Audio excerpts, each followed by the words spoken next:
बरेचदा कसं असतं ना, की तुम्ही ठरवता त्याप्रमाणे होत जातं हो. किंवा ठरवता त्याप्रमाणे होत नाही. नाही होत. दोन्ही गोष्टींचा तुम्हाला विचार करत काम करायचं काम असतं. करायला लागतं. आणि तुमचं गोल जे आहे, जे एम आहे, तिथपर्यंत पोचायचं असेल तर कन्सिस्टन्सी हा त्याच्यावरती एक मोठा हे आहे, की कॉन्स्टंटली तुम्ही काम करत राहणं. आणि मी मगाशी म्हटलं तसं बिझनेसला त्याचं स्वरूप द्यायचं असेल तर प्रोफेशनलिझमची गरज आहे तिथे. हो. तुमच्या कम्युनिकेशनमध्ये Commitment. ट्रान्सपरन्सी पाहिजे. पाहिजेच.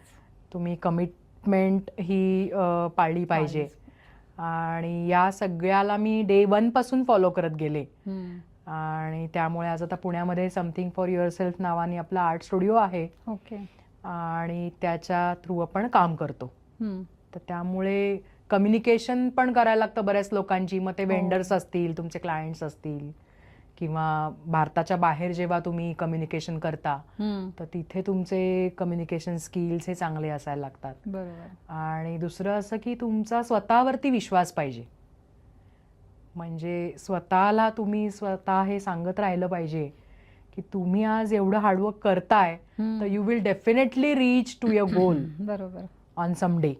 तर त्यामुळे तुमच्या कामाला बूस्ट मिळतो आणि माझ्या मते तुम्ही यशस्वीरित्या बिझनेसमध्ये एंटर करू शकता.